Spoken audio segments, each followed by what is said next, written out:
Petugas pemadam kebakaran berupaya memadamkan api yang melalap gudang ban dan oli di kawasan Taman Tekno, Tangerang Selatan, Banten. Api diduga muncul dari hubungan pendek arus listrik yang kemudian merambat ke seluruh area gudang. Petugas pun sempat kesulitan karena minimnya sumber air. Seorang petugas pemadam kebakaran bahkan harus mendapat pertolongan medis karena terlalu lama menghirup asap. Kebakaran baru padam 12 jam kemudian setelah 12 mobil pemadam dikerahkan. Tidak ada korban jiwa, namun kerugian diperkirakan mencapai 60 miliar rupiah.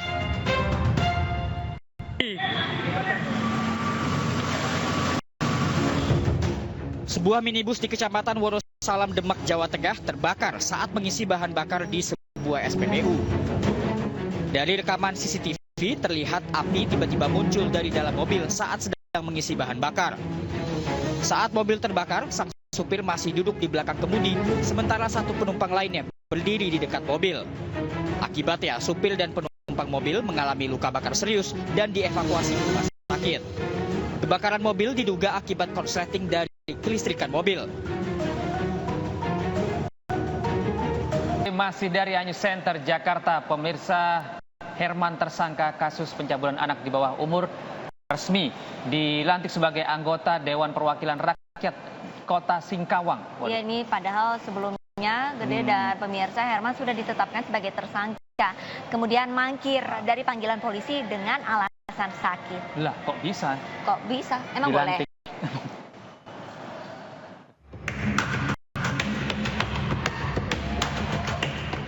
Inilah momen Herman, tersangka kasus pencabulan anak di bawah umur, saat dilantik sebagai anggota DPRD Kota Singkawang.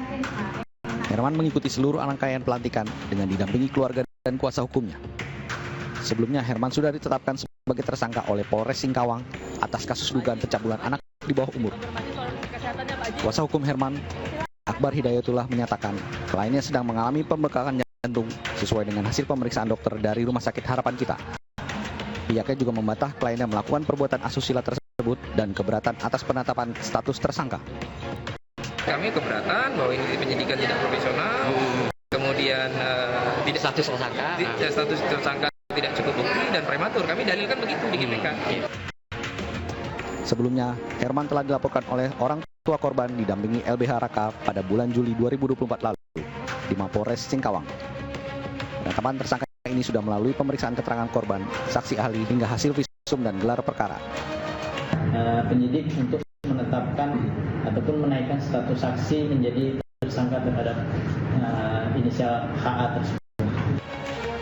Meski sudah berstatus tersangka, Herman masih belum ditahan dan tidak menghadiri panggilan pemeriksaan polisi dengan alasan sakit. Belakangan, kasus dugaan asusila ini sudah bergulir hingga ke Wasidik Barreskrim Polri. Pihak berwajib melakukan gelar perkara khusus terkait kasus asusila tersebut. Namun hingga waktu pelantikan Herman, hasil dari gelar perkara tersebut belum keluar. Dari Singkawang, Kalimantan Barat, Rizky Kurnia, iNews melaporkan. Sementara itu, pemirsa, sidang lanjutan peninjauan kembali 6 terpidana kasus pembunuhan Vina dan Eki kembali digelar hari ini. Ya, tim kuasa hukum akan menghadirkan 9 saksi fakta, yakni teman almarhum Vina dan Eki serta saksi yang mengetahui korban Vina dievakuasi saat di lokasi kejadian. Tim kuasa hukum akan menghadirkan 9 saksi fakta, yaitu diantaranya ada Rivaldi Jaya, Eko Ramadhani, Eka Sandi, Hadi Supriyato di Pengadilan Negeri Kota Cirebon. 9 saksi yang akan dihadirkan diantaranya adalah teman-teman dari almarhumah Vina serta saksi fakta yang melihat korban Vina dan Eki dievakuasi pada kejadian 27 Agustus 2016 silam. Sidang dipimpin oleh Hakim Ari Ferdian dan 2 hakim anggota, yakni Galuh Rahma, Esti dan Rizka Yunia. Mengagendakan ada pemeriksaan sebanyak 9 orang saksi. Saksi ini antara lain adalah saksi fakta yang pernah ditangkap namun dilepaskan. Kemudian kami juga menghadirkan saksi yang melihat proses evakuasi setelah adanya kecelakaan lalu lintas di flyover, serta kemudian ada saksi teman-teman almarhum Eki dan almarhum Vina. Ya pemirsa, lalu bagaimana jalannya sidang lanjutan peninjauan kembali 6 terpidana kasus Vina? Kita akan bergabung dengan rekan Tois Iskandar di PN Cirebon. Assalamualaikum, selamat pagi Tois. Bagaimana jalannya sidang peninjauan kembali 6 terpidana kasus Vina ini sampai saat ini, Tois? Ya, selamat pagi Gede dan juga Arista dan juga pemirsa. Saat ini saya berada di salah satu pengadilan negeri Kota Cirebon, Jawa Barat, di mana pada sidang lanjutan PK kasus Vina dan Eki ini pada tahun 2016 silam, pada agenda hari ini juga merupakan agenda masih saksi-saksi fakta dalam kasus Vina pada 2016 silam. Dan pada hari ini juga merupakan agenda saksi-saksi fakta yang merupakan saksi tersebut juga pada saat kecelakaan dan pada saat di rumah Pak RT tersebut. Dan dapat kami informasikan juga Gede dan Arista, saat ini sidang jam 10:05 juga belum dilakukan sidang. Namun rencananya pada sidang kali ini juga direncanakan pada jam 9 pagi tadi. Namun hingga saat ini masih belum bisa dilakukan jalannya sidang. Namun sejumlah pihak kuasa hukum sendiri dari ke-6 terpidana dan 6 terpidana sudah datang di pengadilan Kota Cirebon sendiri, dan terdapat pada agenda hari ini merupakan agenda dari 8 saksi fakta yang akan dihadirkan dalam persidangan tersebut. Tidak hanya itu, Gede dan juga Arista, dalam sidang PK lanjutan pada pagi hari ini juga akan menghadirkan satu saksi ahli yang merupakan saksi penyidikan dan penyelidikan, yaitu adalah Susno Duaji, di mana Susno Duaji ini nanti akan dihadirkan dalam sidang PK lanjutan dari ke-6 terpidana tersebut. Namun Susno Duaji juga tampak belum terlihat di pengadilan negeri Kota Cirebon sendiri, di mana Susno Duaji juga nantinya akan diberikan keterangan terkait saksi ahli fakta tersebut. Dan dapat kami informasikan juga Gede dan juga Alista, hingga saat ini pihak keluarga dari ke-6 terpidana juga sudah menanti jalannya sidang PK tersebut. Seperti itu, Gede dan Alista.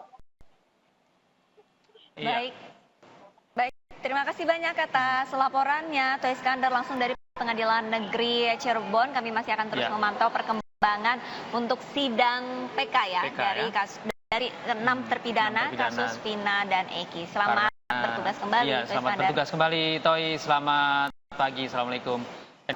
Baik, dan kita beralih ke informasi yang lain pemirsa. Ini juga kabar yang cukup miris juga ya. Iya, pemirsa. Terutama buat para pelaku usaha kecil dan menengah. Nah ini pemirsa, beredar kabar sebuah warung wedangan atau warung angkringan di Kota Solo, Jawa Tengah dikenai pajak 12 juta per bulan. Lah, 12 juta per bulan. Coba, itu omsetnya penghasilannya berapa? Ya kan? Omsetnya. Dan kabar ini menjadi heboh serta menjadi pusat perhatian. Kemudian viral di media sosial.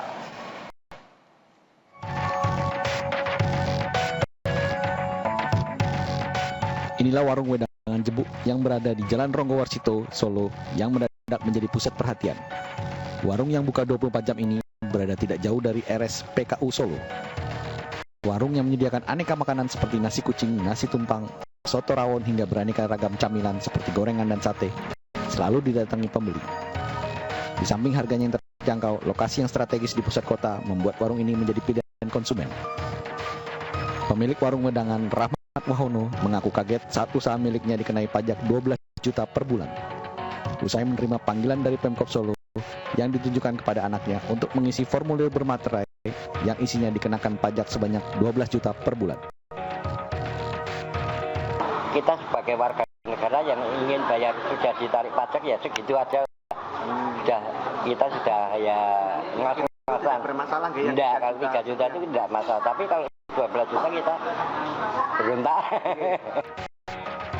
Sementara Kepala Bapenda Kota Solo, Tulus Widayat menyampaikan, Naiknya pajak barang dan jasa tertentu PBJT dari usaha wedangan Jembuk dinilai karena penghasilannya lebih dari 7,5 juta per bulan dan wajib membayar pajak sesuai Perda nomor 14 tahun 2023. Lanjuti dengan Perda nomor 14 tahun 2023 tentang pajak daerah dan retribusi daerah. Sebetulnya pajak wedangan itu istilah di regulasinya adalah restoran. Tulus menambahkan jika omset kurang dari nilai tersebut tidak kena pajak. Pihaknya telah melakukan upaya agar wajib pajak taat dan segera membayarkan pajaknya. Dari Solo, Jawa Tengah, Septiantoro, iNews melaporkan. Badan Gizi Nasional ini akan mengakomodasi susu ikan sebagai pelengkap dalam program makan bergizi gratis yang akan dimulai pada Januari 2025. Ya, susu ikan ini terbuat dari ekstraksi daging ikan dan pabrik pertamanya ada di Indramayu, Jawa Barat.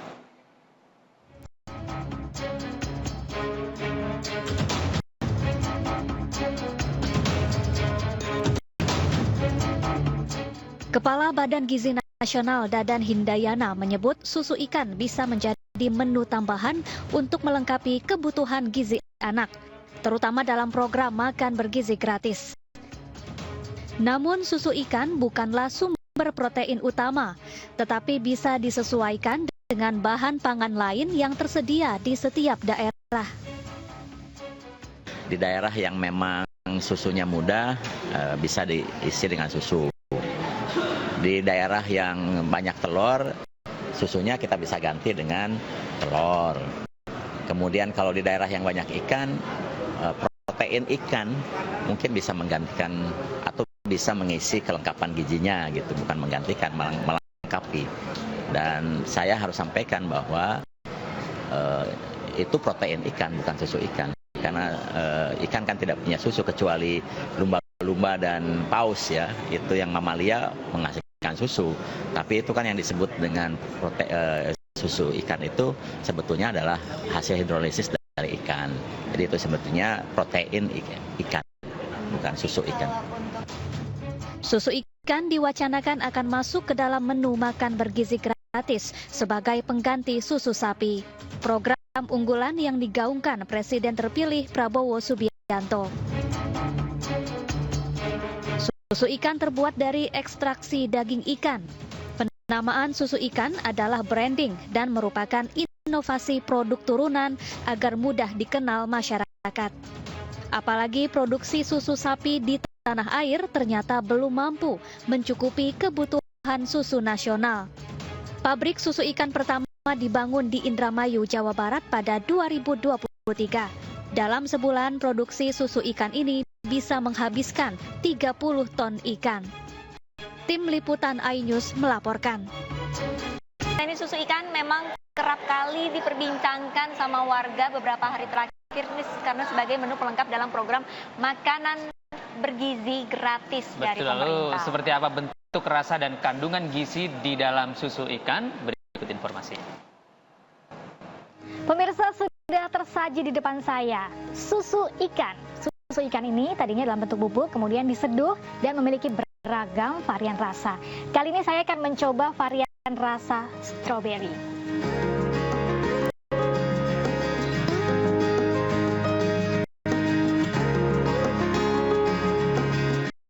Kalau selama ini yang ada di benak kita bahwa susu ikan itu mengandung sensasi amis, tapi kali ini benar-benar tidak kentara sama sekali, bahkan lebih dominan ke rasa stroberinya. Tapi pemirsa, apa saja kandungan yang terdapat dalam susu ikan?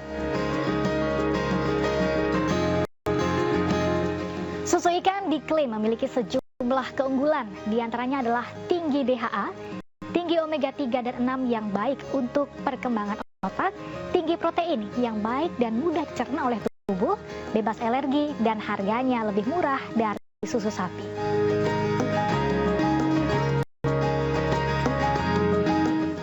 Namun jumlah susu ikan ini masih sangat terbatas. Tidak semua orang bisa menerima rasa dan aroma dari susu ikan. Kandungan gula dan pemanis yang tinggi, serta kandungan gizi yang tidak sebagus ikan utuh.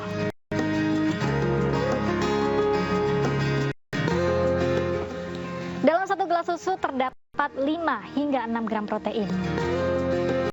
Sedangkan dalam ikan utuh, kandungan proteinnya lebih tinggi, Seperti contohnya ikan kembung, dalam 100 gram ikan kembung terdapat 19 gram protein. Sedangkan pada ikan lele terdapat 18 gram protein.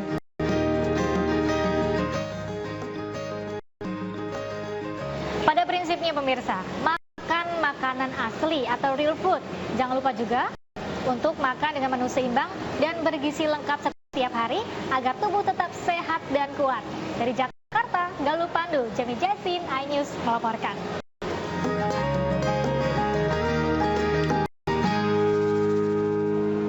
Terima kasih pemirsa, Anda masih menyaksikan iNews Today di iNews Center bersama saya Arli Sari dan rekan saya Gede Satria. Pemirsa, ini ada Ketua Umum PSI Kaisang Pangarep yang menyambangi KPK untuk mengklarifikasi dugaan gratifikasi jet pribadi ketika bepergian ke Amerika Serikat.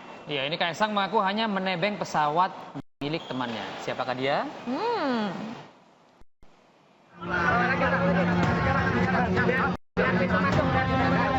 Putra bungsu Presiden Joko Widodo sekaligus Ketua Umum Partai Solidaritas Indonesia, Kaisang Pangarep, menyambangi kantor Dewan Pengawas Komisi Pemberantasan Korupsi Jakarta Selatan Selasa siang. Kaisang didampingi juru bicaranya Francine Wijoyo serta kuasa hukumnya Nasrullah. Kedatangan Kaisang dalam rangka mengklarifikasi terkait dugaan penggunaan jet pribadi saat bepergian ke Amerika Serikat pada Agustus 2024 lalu. Kaisang mengaku hadir ke KPK atas inisiatif sendiri dan bukan karena panggilan KPK. Ia juga menyebut hanya menebeng jet pribadi milik temannya. Jadi hari ini kedatangan saya ke KPK sebagai warga negara yang baik.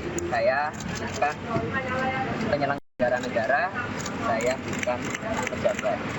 Saya datang ke sini bukan karena undangan, bukan karena panggilan, tapi inisiatif saya. Dan tadi saya juga di dalam mengklarifikasi mengenai perjalanan saya di tanggal 18 Agustus ke Amerika Serikat yang numpang atau bahasa bukannya nebeng pesawatnya teman saya. Dan ada lagi sih. Jadi intinya untuk lebih lanjutnya bisa ditanyakan ke KPK untuk lebih detailnya dan lebih lanjutnya.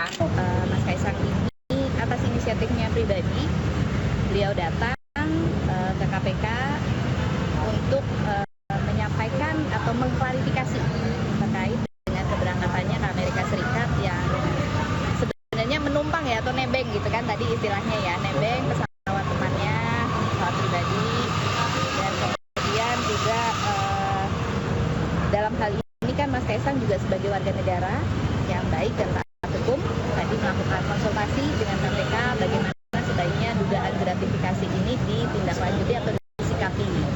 Kebetulan searah jadi nebeng aja, pokoknya itu kan diskusi antar teman aja. Sebelumnya dugaan penggunaan jet pribadi Kaisang Pangarep mencuat saat sang istri Erina Gudono mengunggah foto kaca jendela pesawat di akun media sosialnya. Tampilan kaca jendela pesawat menunjukkan dirinya tak bepergian menggunakan pesawat komersil. Dugaan penggunaan jet pribadi pun semakin kuat saat kakak Erina, Nadia Sofia Gudono, berfoto di area kokpit pesawat tersebut. Sejumlah foto yang diunggah merujuk pada jet pribadi jenis Gulfstream G650ER. Tim Liputan iNews melaporkan.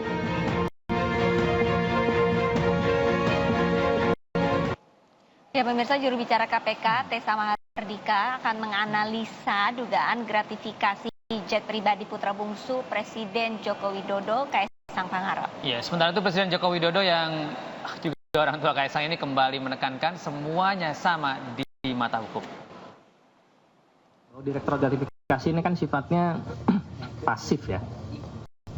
Jadi kalau dari sisi Direktorat Gratifikasi itu bergantung kepada bahan-bahan yang nanti akan diberikan oleh saudara K di sini, di mana yang bersangkutan juga bersedia kalau dibutuhkan informasi tambahan dari Direktorat Gratifikasi mungkin meminta informasi tambahan bersedia untuk memberikan. Saya pikir ini merupakan bentuk niat baik yang bersangkutan untuk bisa menjelaskan, bisa mengklarifikasi hiruk pikuk yang ada di masyarakat ya. Nah, apakah nanti akan mencapai dari sisi pemilik pesawat segala macam, itu nanti akan dilihat posisinya lebih beratnya di pelaporan di PLPM ya, di PLPM. Kalau di Gratif dia hanya sifatnya menerima saja. Kalau PLPM ini mungkin sebagaimana yang sebelum-sebelumnya saya pernah sampaikan, lebih banyak lah dia bisa menerima dan mencari data dari sumber yang lebih banyak dibandingkan Direktorat Gratifikasi. Saya kan sudah menyampaikan semua warga negara sama di mata hukum. Ya, itu aja. Pemirsa, untuk informasi terkini kita akan bergabung dengan rekan Gisel Yanurahma di Gedung KPK Jakarta. Selamat pagi Gisel. Gisel, setelah kemarin Kaisang menyambangi KPK untuk klarifikasi, apakah hari ini ada informasi nih sosok teman Kaisang sebagai pemilik jet pribadi diperiksa KPK, Gisel? Ya. Baik, selamat pagi Gede, Lista dan juga pemirsa. Benar sekali yang tadi disampaikan bahwa kemarin Selasa anak dari Presiden Jokowi sekaligus Ketua Umum PSI Kaisang Pangarep mendatangi gedung KPK lama untuk mengklarifikasi terkait dengan penggunaan pesawat jet pribadi yang digunakannya selama bepergian ke Amerika Serikat bersama dengan Erina Gudono. Dan pemirsa, diketahui bahwa proses klarifikasi dan juga konsultasi yang dilakukan oleh Kaisang ke KPK kemarin dilakukan dan berlangsung kurang dari selama 1 jam. Di depan awak media kemarin, Kaisang membantah telah menerima gratifikasi lewat penerimaan fasilitas jet pribadi yang digunakannya bersama Erina Gudono untuk pergi ke Amerika Serikat. Dan Kaisang mengklaim dirinya bersama Erina saat itu hanya menumpang pada pesawat jet milik temannya. Dan adapun Deputi Pencegahan dan Monitoring KPK, Pahala Nainggolan, menginformasikan bahwa dalam pesawat jet tersebut tidak hanya ada Kaisang dan juga Erina Gudono, namun juga ada 2 orang lainnya, yakni kakak Kaisang, kakak ipar Kaisang, dan juga salah satu seorang stafnya.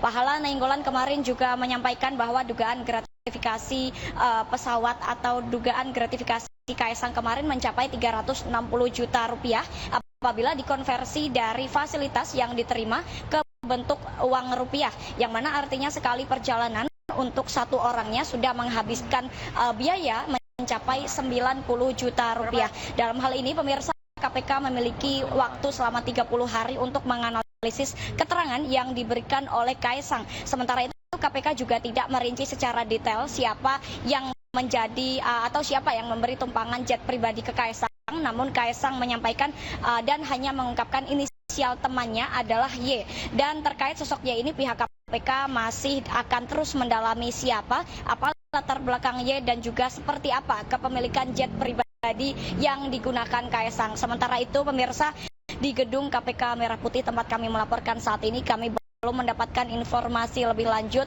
terkait sosok Y ini, apakah hari ini akan datang ke gedung KPK untuk mengklarifikasi hal tersebut, karena nantinya kami masih terus menunggu informasi atau keterangan lebih lanjut dari pihak KPK, dan nantinya jika sudah ada keterangan kami akan segera kembali mengabarkan pada Anda, Gede dan juga Lista.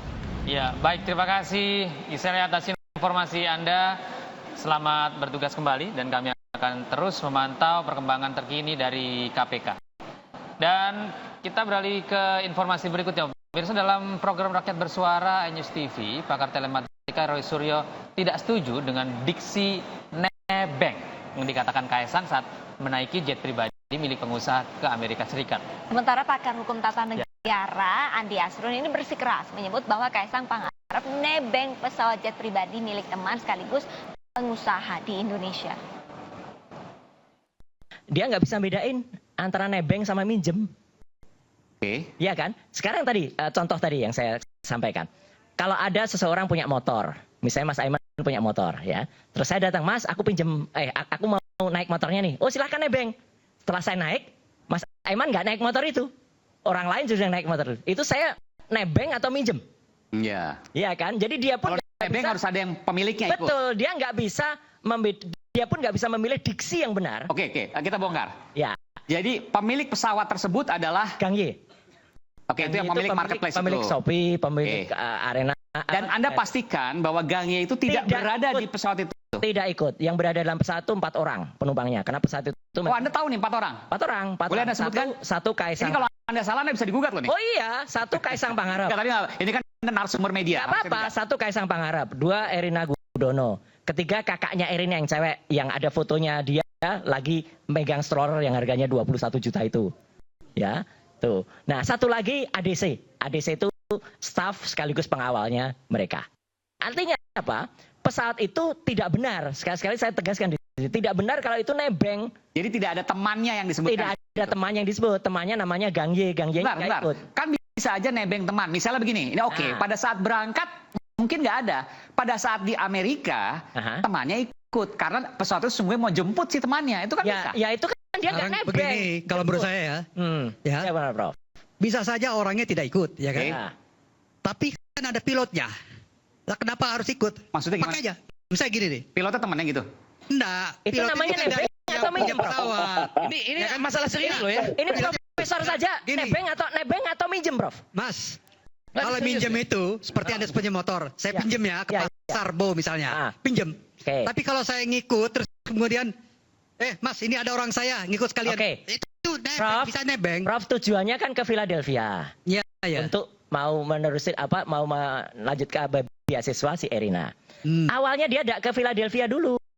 Awalnya dia itu ada setelah refueling di bandara di Jepang, ya di Kobe itu. Ya, cuman kemudian dia ke Los Angeles. Tetap statusnya dia itu nebeng kan? Ngikut mana? Gini loh. Pesawat itu kalau nggak ada si Kaisang sama kalau ada pilotnya dari orang yang punya gimana? Kan nebeng juga namanya. Beda. Kalau nebeng itu tujuannya bareng. Bentar, Mas Adian silakan Mas Adian. Silakan Bang Adian. Gini, kalau nebeng itu nggak muter-muter. Betul. Langsung ke tujuan. Gua nebeng, lu mau ke Depok? Iya, gua nebeng dong. Iya. Nah kalau kemudian, gua nebeng dong, tapi ke Bekasi dulu, habis ke Bekasi ke Bogor dulu. Baru dan itu nganter dia loh Mas Adian. Rute itu sebelumnya kan sudah ditentukan rutenya. Rutenya yang masa tiba-tiba lagi naik pesawat nih, kita berhenti dulu sini, kan nggak mungkin. Ini ada rute. Prof, gini Prof. Saya pakai KBBI aja boleh nggak? Pelan-pelan. Supaya agak jelas. Ya, KBBI boleh. Kamus Besar Bahasa Indonesia. Ya, Kamus Besar Bahasa Indonesia. Nebeng ikut serta dalam kurung makan, naik kendaraan dan sebagainya dengan tidak usah membayar. Jadi ikut serta. Ya. Nebeng namanya. Ya. Nebeng ikut serta. Ikut kan kalau orang yang tidak ada pun bisa dinebeng di pesawat. Oh enggak, Prof. Boleh, boleh dong. Gimana, Prof? Karena yang bawa itu adalah kalau ikut seperti gini. Ini kecuali gini, Mas. Ya, sementara itu pemirsa, Pansel KPK menggelar tes wawancara bagi calon pimpinan atau Capim KPK dan calon Dewan Pengawas atau Dewas KPK. Ya, mantan juru bicara KPK Johan Budi menjadi peserta terakhir yang diwawancarai. Pansel KPK menggelar tes wawancara bagi calon pimpinan KPK dan calon Dewan Pengawas KPK di Gedung Kementerian Sekretariat Negara Jakarta Pusat. Ketua Panitia Seleksi atau Pansel Muhammad Yusuf Ateh membuka wawancara dengan menjelaskan ada 9 orang di Pansel dan 2 orang pewawancara tamu. 10 orang menjalani tes wawancara pada Selasa. Salah satu peserta yang terakhir diwawancarai adalah mantan juru bicara KPK Johan Budi. Seleksi Capim dan Dewan Pengawas KPK akan dilakukan transparan dan akuntabel. Banyak pertanyaan ya, yang salah satu ya saya lihat bagaimana kemudian saya yang orang politik kemudian masuk ke KPK, bagaimana kemudian sikap independensi saya kepada ketika bekerja sebagai pimpinan KPK. Tadi itu saya sampaikan, saya sudah mundur secara resmi ya, sekarang nunggu kepres dari Presiden, udah dikirim oleh Ketua DPR kepada Presiden. Pemirsa, Menteri Keuangan Sri Mulyani menangis saat berpamitan jelang purna tugas di rapat Badan Anggaran DPR. Menteri Keuangan menyampaikan permohonan maaf dan berterima kasih atas kerjasama dengan DPR RI. Menteri Keuangan Sri Mulyani menyampaikan terima kasih kepada DPR RI yang telah memberikan pengawasan terhadap Kementerian Keuangan. Pada momen ini, Sri Mulyani tidak mampu menahan haru. Sri Mulyani menangis di hadapan seluruh anggota Badan Anggaran DPR RI. Sri Mulyani akan purna tugas pada 20 Oktober 2024.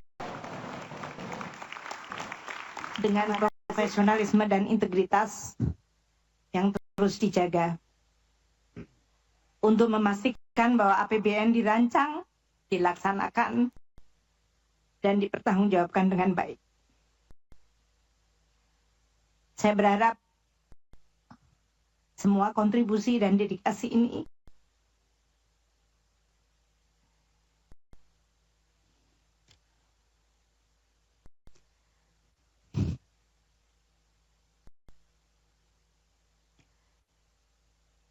telah bisa menyumbang untuk membangun Indonesia.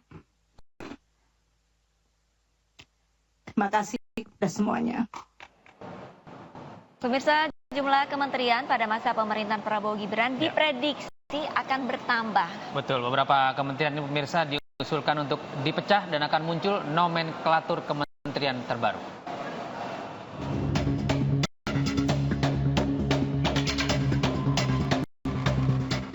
Satu bulan jelang dilantik, Prabowo Subianto dan Gibran Rakabuming Raka mulai menentukan nama-nama untuk mengisi kabinetnya. Berbagai posisi dieskalasi, termasuk mempertimbangkan berbagai nomenklatur baru yang akan disesuaikan dengan visi misi Prabowo Gibran. Jumlah kementerian diprediksi akan bertambah karena adanya usulan untuk memecah kementerian yang telah ada. Hal itu mungkin saja terjadi lantaran aturan tentang pembatasan jumlah 34 kementerian disepakati untuk dihapus. Hingga kini Prabowo masih fokus mematangkan penyusunan kabinet dan menentukan nomenklatur kementerian. Saya juga belum tahu progresnya sampai mana, karena itu adalah hak prerogatif daripada presiden terpilih.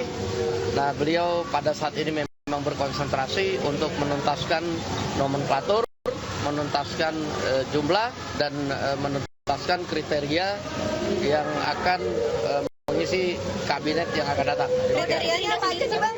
Dari Gerindra. Kalau Golkar kemarin disebut ada 4 nama. Kalau dari Gerindra ada nama-namanya nggak, Bang?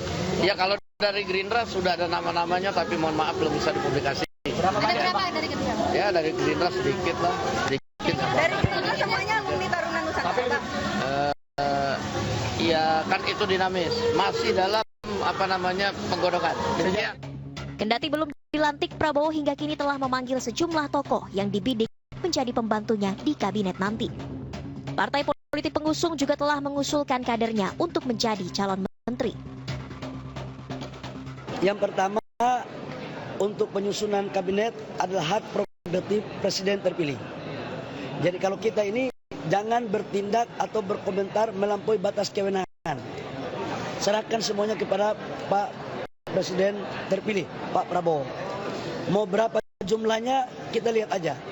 Dan saya yakinkan bahwa pasti Pak Prabowo akan mempertimbangkan secara matang dan akan sesuai dengan peraturan perundang-undangan. Prabowo Subianto dan Gibran Rakabuming Raka sebelumnya akan mengedepankan kabinet Zaken yang diisi oleh mayoritas kalangan profesional. Tantangan berada di tangan Prabowo dan Gibran untuk membuat kabinet Zaken jadi kenyataan, sekaligus mengakomodir kepentingan partai politik pengusungnya. Tim Liputan iNews melaporkan. News Today masih dari News Center Jakarta. Pemirsa, kini kita beralih ke informasi seputar olahraga. PON ke-21. Pemirsa, perenang asal Bali Pandey Made Iron Dikjaya berhasil memecahkan rekor pada kategori 200 meter gaya dada putra. Sementara atlet asal Jakarta dan Sulawesi Tengah raih medali emas di final nomor 50 meter gaya punggung putra dan putri PON ke-21 yang berlangsung di Sumatera Utara dan Aceh.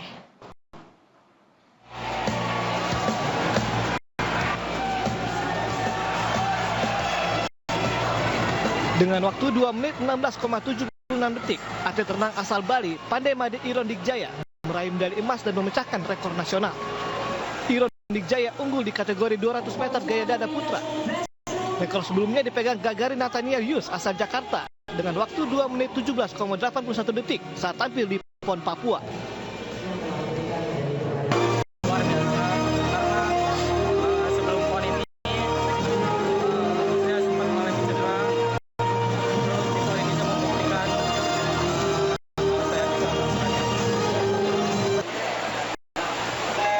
Pada kategori lainnya masih di cabang olahraga renang, atlet asal Jakarta dan Sulawesi Tengah meraih medali emas di final nomor 50 meter gaya punggung putra dan putri. Dengan capaian ini, Jakarta mendulang 2 medali emas di PON 21 Sumatera Utara Aceh. Dari Medan, Sumatera Utara, Ahmad Ridwan Nasution, Ainus melaporkan.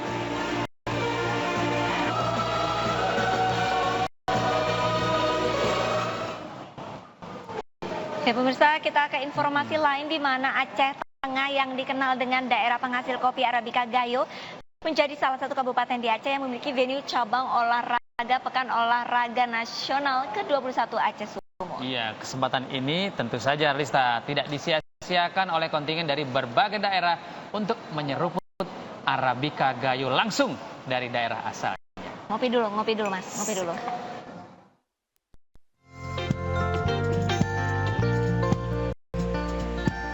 Aceh Tengah merupakan daerah yang dikenal dengan kopi Arabica Gayo.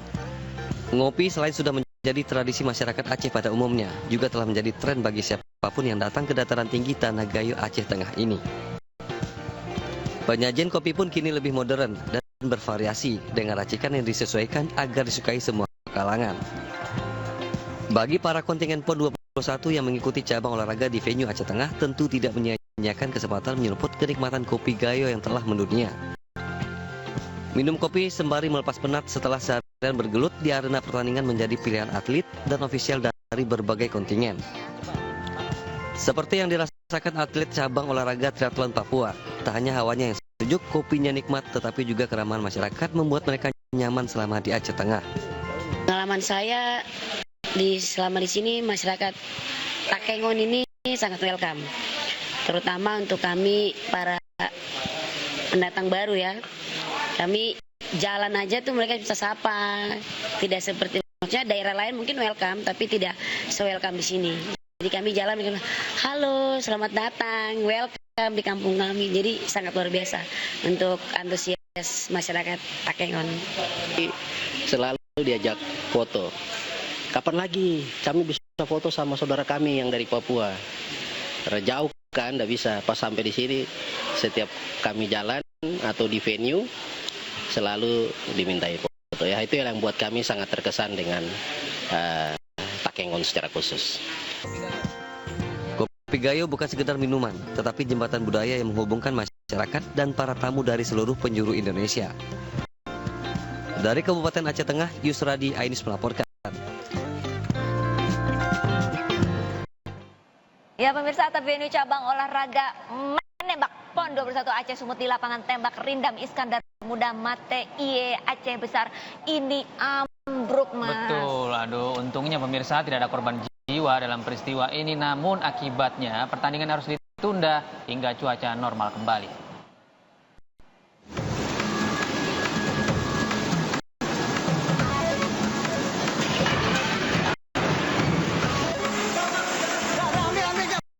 Dalam video yang tersebar di media sosial, sejumlah atlet yang akan bertanding terlihat panik berupaya menyelamatkan diri usai venue cabang olahraga menembak di Aceh Besar dalam gelaran Pekan Olahraga Nasional 2024 ambruk.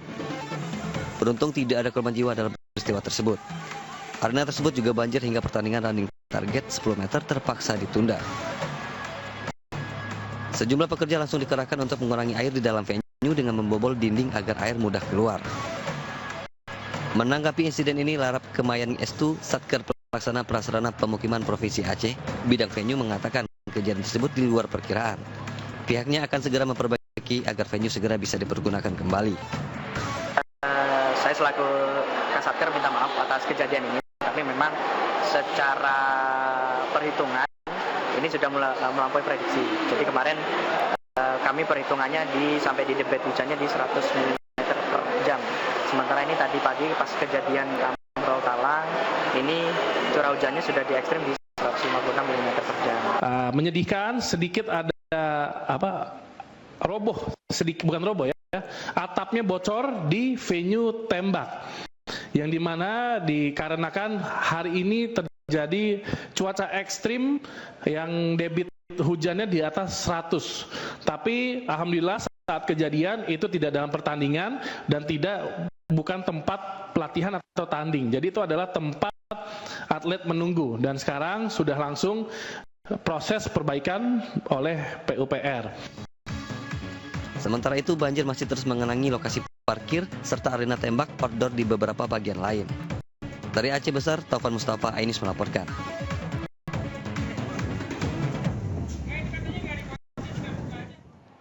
Pemirsa, Presiden Joko Widodo buka suara soal kisruh makanan catering dalam pelaksanaan Pekan Olahraga Nasional 21 Aceh Sumut. Presiden Joko Widodo menegaskan pemerintah akan mengevaluasi makanan catering yang sempat viral di media sosial karena dianggap kurang layak.